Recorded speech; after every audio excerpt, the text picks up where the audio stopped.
Good afternoon. Thank you for joining us today. Our presentation, Towing the Line, Solutions How to Deal with Authority to Conformity in Students' Mental Health, discusses the ins and outs of authority and conformity and how it is applied in the public school system and the Department of Defense Education Activity, or DoDEA school system. My name is Adrianne and I am the program director. Let me introduce you to our group members and what they will be presenting today. Brianna will be covering historical and contextual overview. Jaliyah will be covering the comparative analysis of schools. Crystal will do a review of current programs in public schools. Justein will do a current review of current programs in DoDEA schools, and the recommendations will be done by Laura. Let's open with a central question. Why do students follow authority even when it conflicts with what they believe is right? This blind obedience that students have towards authority in schools raises many concerns and issues, and as social psychologists, we are here today to discuss what makes students act this way and the effects it has on them. Conformity and authority are rooted in experiments from psychologists Ash and Milgram and demonstrates how students may conform to peer pressure and are obedient to figures of authority. Conformity and obedience to authority emerges as being the student's response to rules, peer relationships, and internalized norms. When students conform and it conflicts with their own principles and beliefs, it in turn impacts their identity development, mental health, and the way they engage academically in a school setting. The way public and DoDEA schools conform to authority share similarities, but they are also very different. Public schools are shaped by social diversity, while DoDEA schools are structured by military standards. We find that in both schools, authority and conformity are crucial for maintaining an effective and safe environment of learning, but both schools present their own unique challenges. Even though conformity maintains order within these two school systems, it often comes at a cost to the students.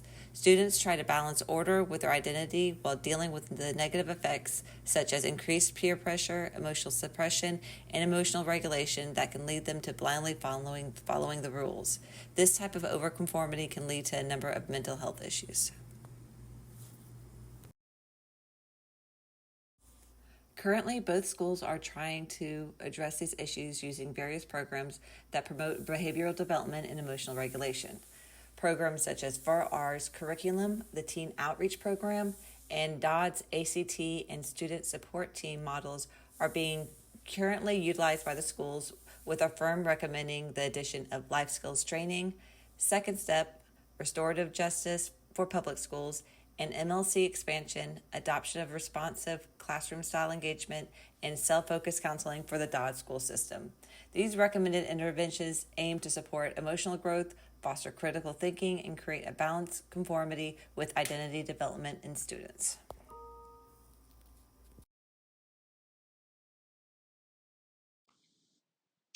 Okay, hello, I am Brianna Tedder, and I'm going to be covering the historical and contextual overview regarding our topic at hand here. So, our first topic, we are looking at the historical context of the Department of Defense Educational Activity. So, this was established around 1945 when the United States military decided to establish schools for children specifically for those stationed in Europe and Pacific. At the time, there were many bases already within the United States that already had well-established schools for men and women who were in the military for their children. Originally, they all were divided up and they were separate entities. There was the Department of Defense dependent schools for those overseas, like the ones that they were creating in Europe and the Pacific.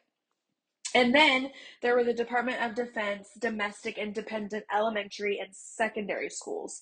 And those were the ones for specifically for in the United States. In 1994, they then created one big umbrella agency, and that is what we now know as the Department of Defense Education Activity.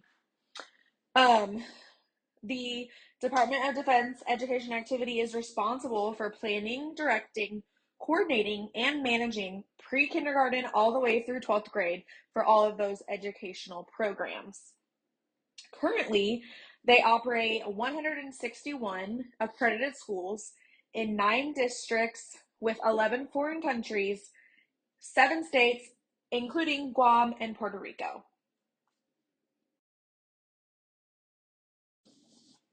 The next topic is referring to the public education system. Here, the public education system in America goes back all the way to 1620, basically around the same time that we see the Pilgrims making way to the United States. This is when the development of the public school system was created, such as the Boston Latin schools, and they were founded to promote more so religious instruction.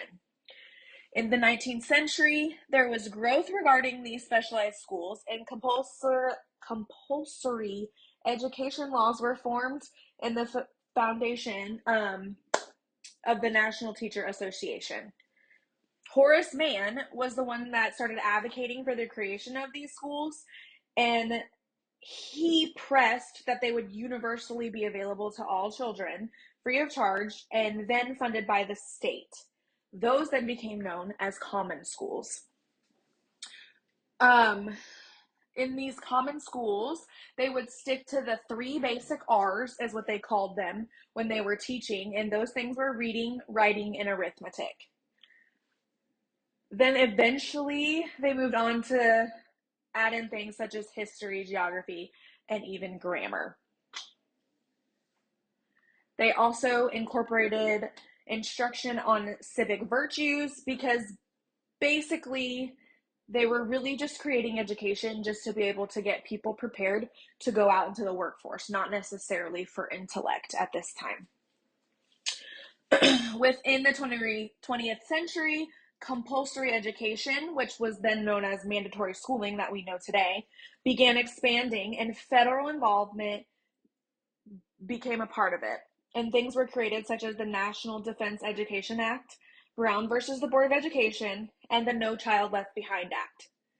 Because the Constitution does not actually mention education within it, each state has their governing body that they can create more specific plans for education. They can make decisions on the number of school days, academic content, state, or milestone testing, and just about anything else.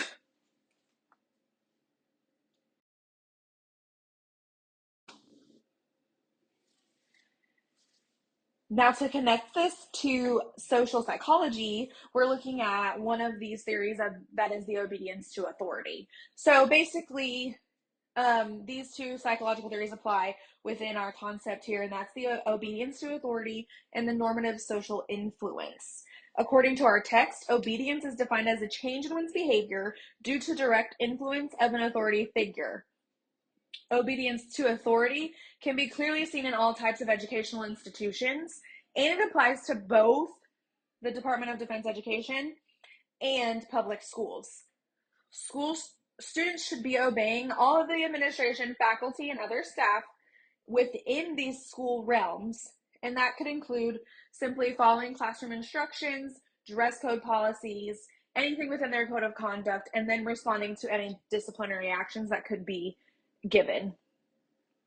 An example, as far as psychology goes, of an obedience to authority would be Milgram's experiment, which is the Ashline test.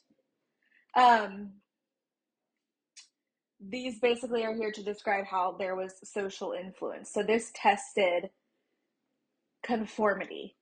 And basically, participants were shown a standard line, and they asked to pick the matching line from a set of 3. The correct answer seemed to be obvious. However, there were people planted basically in the group that were told to give the wrong answer on purpose. The real participants in the test actually answered after all of those people. And what was found was that around 75% of the participants conformed at least once by giving the wrong answer, which would have been the same answer that the planted participants gave. So this was essentially just showing how peer pressure can be brought in into tiny, simple tasks, much less bigger tasks that are being influenced by someone in a place of authority.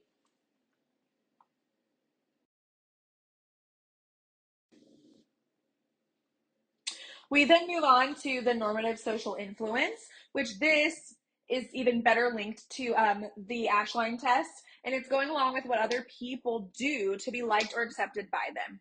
This leads to public conformity within the group's behavior. So that's a almost definition of what that test was showing, is how these people were in this group and wanted to seem most like the group.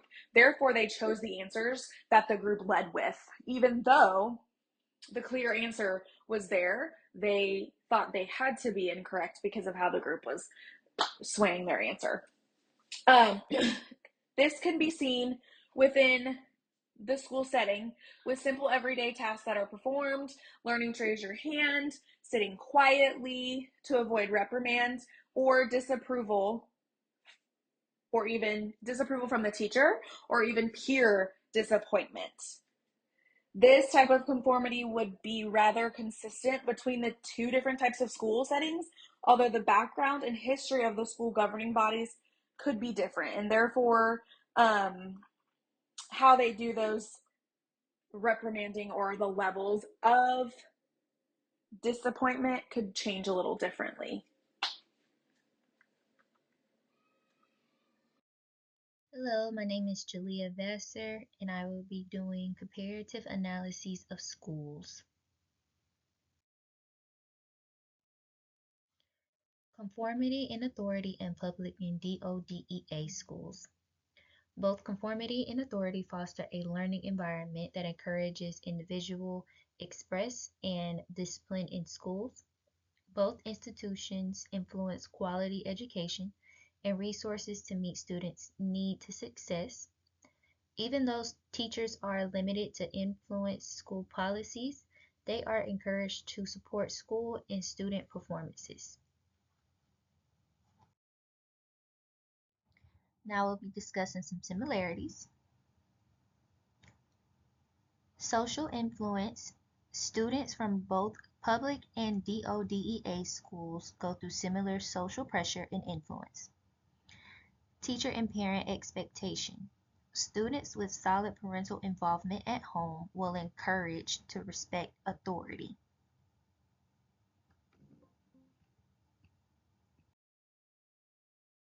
School resources. Maintain structured learning environment. Student normalcy was disrupted by COVID-19. Students couldn't socialize with friends, only through technology. Mask mandates developed COVID symptoms, so students began to lose their social skills and mental health issues increased. Standardized testing. Both institutions are monitored by the National Assessment of Education process, which monitors academic achievement and standardized testing. Differences between public and DoDEA schools. Hierarchical structure authority. In public schools, each county have a school board that oversees curriculum, testing, rule, and regulations that students are expected to follow. DoDEA schools are typically operated by military. Rules and regulations are set forth by the DoDEA and Department of Defense.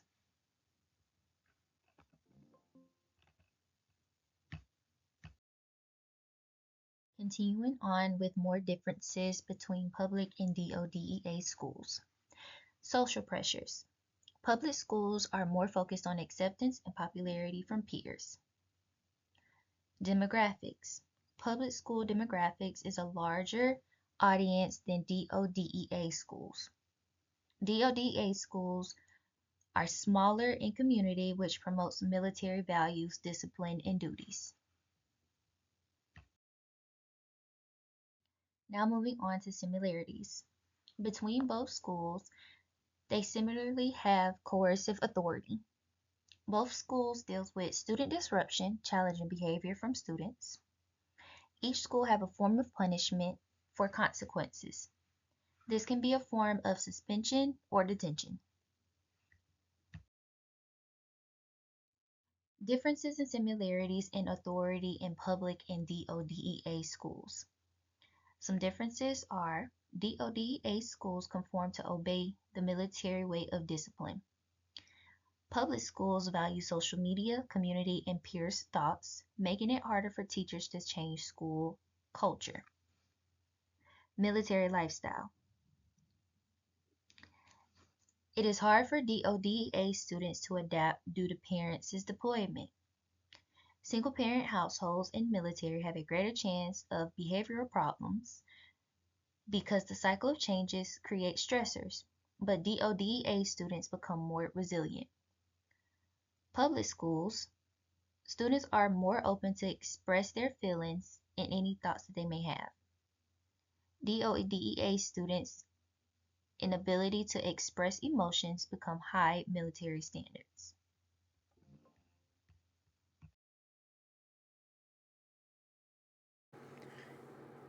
Programs used in public schools may focus on social emotional learning. Social emotional learning can be used to address specific needs and challenges that many students may face, such as helping to increase self-esteem in the face of bullying, anger management, and other situations. Social emotional learning has multiple key components.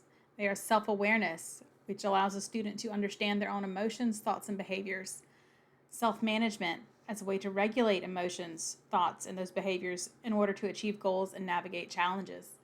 Social awareness allows a student to understand emotions, thoughts, and behaviors of others, as well as taking on their perspectives. Relationship skills, to develop and maintain healthy relationships, learn how to communicate effectively and resolve conflicts, as well as decision making, making those constructive choices based on ethical principles and considering the impact to oneself and to others. Several studies have shown that social emotional learning can in fact help improve academic performance by showing that student success can be improved with some of these programs. Social emotional learning can also help enhance emotional well-being of students by helping to manage stress, learn to regulate emotions, and also help build resilience. Social emotional learning can also help build stronger relationships by fostering empathy and compassion. Social emotional learning also enhances the student's ability to form and maintain healthy relationships.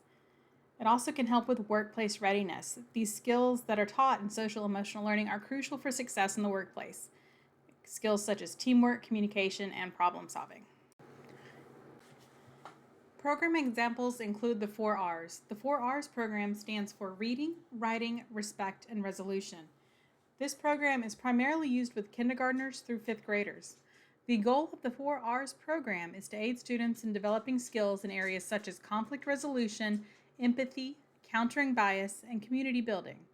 In the 4 R's program, instructors will utilize literature as a way to engage students with obtaining and honing various skills, such as anger management, mediation, cooperation, and how to deal with bias. Basically, in the 4 R's program, a teacher will read aloud from a children's book, choosing a story that will provide an emotional and social challenge for the main characters. The students are then guided through writing exercises, also role-playing and discussion, as the teacher will pose questions about how the characters handled conflict, how they might feel, and what alternatives will exist for making those new decisions. This will allow the students to learn how to handle difficult emotions and resolve conflict. A program geared specifically towards teenagers is the Teen Outreach Program, or TOP. The Teen Outreach Program is an evidence-based program meant to empower teens with tools and opportunities to build social-emotional skills, strengthen relationships, and learn how to avoid risky behaviors. This is done by blending social-emotional learning and service learning. Students participate in facilitator-led interactive discussions on various topics regarding decision-making, communication skills, and learning to build positive relationships. Students who participate also will be involved in a service learning project that is school-based. Results from a study suggest that students who were the participants in the program had reductions in failing grades as well as negative school behaviors. Social emotional learning is beneficial to a variety of students in public schools regardless of age range or demographic area. Social emotional learning programs can enhance academic achievement, improve resilience and coping skills, as well as assist students with learning to identify emotions and learn how to self-regulate. There are multiple programs available that will integrate into various curriculums, regardless if the instruction is delivered by digital means, traditional face-to-face instruction, or is a blended hybrid style of instruction. Click the links to see more information about these additional social emotional learning programs. While most military children attend civilian public schools, approximately 20% attend DoDEA schools. Military children move every 2 to 3 years. With this in mind, it's imperative to understand that when DoDEA students face irregular life changes, while the spirit of authority and pressure to conform remains the same, authority figures can also change in their home, within their schools, and changes in presidential administrations. There are many levels of authority and conformity to adhere to. Like the military structure, DoDEA operates within a chain of command, the highest being the President of the United States. When DoDEA schools are outside of the continental U.S., or OCONUS, they must also operate within the governance of another country. DoDEA schools have a higher attendance of military children in OCONUS locations. For OCONUS DoDEA schools, the military installation commander also has authority, along with the superintendent and principal. Not only are students expected to recognize the school base and military culture, but students are also expected to conform to the host nation expectations. DoDEA schools are one of the few places where the actions of a student can influence and potentially have consequences on a parent's career. Recently, in DoDEA schools, students staged protests and walkouts during a visit from the Secretary of Defense. Those that chose to protest face consequences. One example of a program offered by DoDEA is called the Student Support Services Model. The Student Support Services Model utilizes support service staff, including nurses, social workers, counselors, to assist students in excelling in areas of personal and academic growth. This model is meant to implement school-level interventions, and while it's mostly used for academic concerns, its main purpose is to be utilized for behavioral concerns. Additionally, they also offer military and family life counselors. The MFLACs, or Military and Family Life Counselors, contracted by a third party, assist child and youth in free and confidential services for both the students and their families. They're able to work with students and families on topics such as relationships, peer pressure, bullying, and conflict resolution. They also teach mental health first aid, and they assist the staff in understanding behavioral concerns.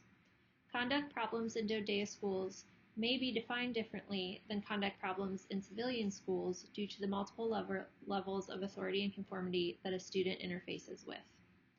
Additionally, DoDEA schools also utilize school counseling via a competency-based counseling program. This program helps to ensure that all students possess the competencies to become well-adjusted and contributing members of society. Finally, DoDEA utilizes ACT regarding suicide awareness. ACT stands for Acknowledge, Care, Tell. This is primarily used with middle school and high school students.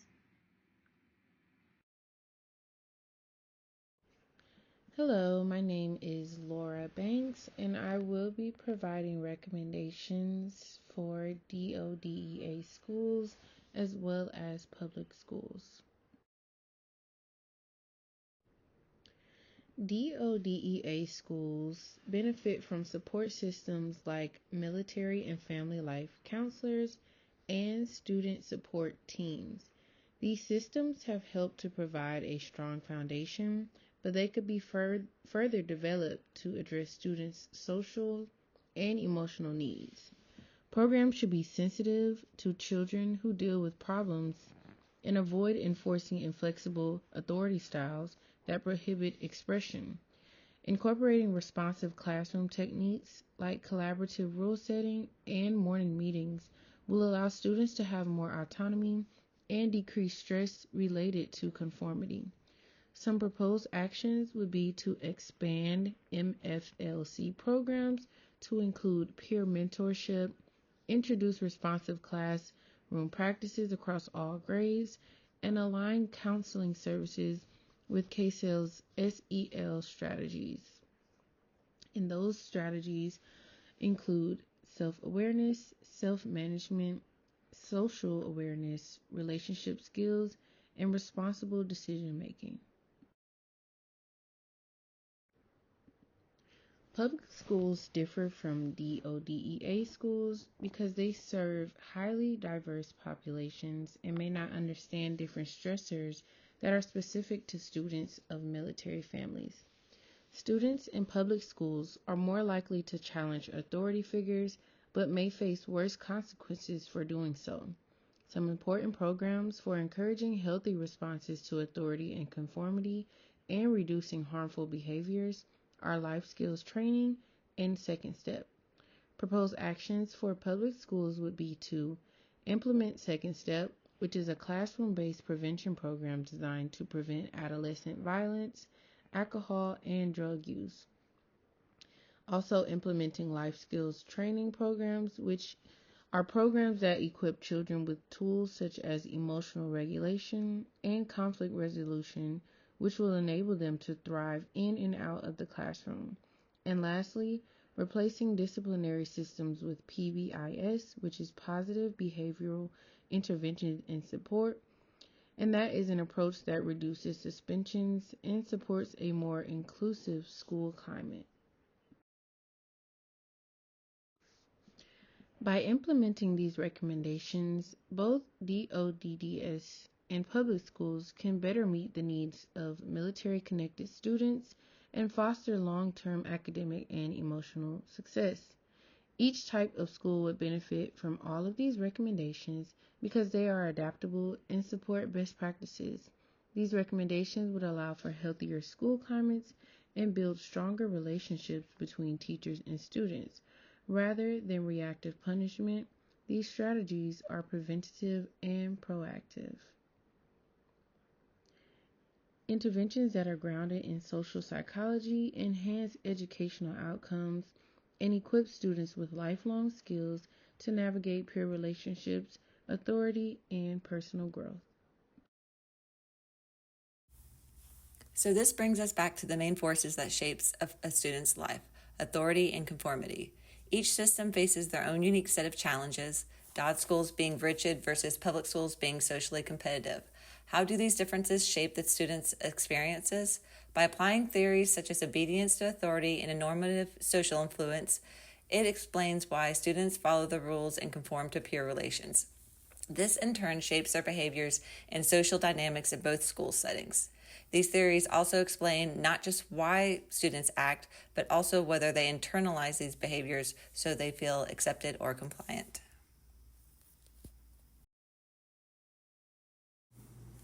While public schools can benefit from programs that teach emotional skills and conflict resolution, reforming the discipline so it centers more around the student's voice can help reduce blind obedience and improve the overall school climate.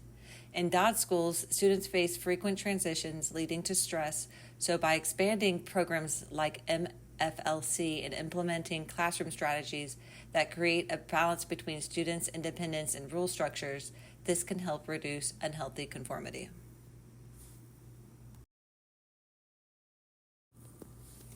With that being said, what are we missing? One key gap is critical thinking. If students can understand the why behind what they need to do or how they need to do it, it will help them to consider if they are being treated in a just or fair way, leading to less conflict. This sort of independent thinking will help students engage more meaningful with authority. In conclusion, both school systems should move forward into the future by cultivating students who can think for themselves and not just follow the rules. It is crucial to teach critical thinking along with emotional regulation to create empowered students that are ready to lead and make important decisions.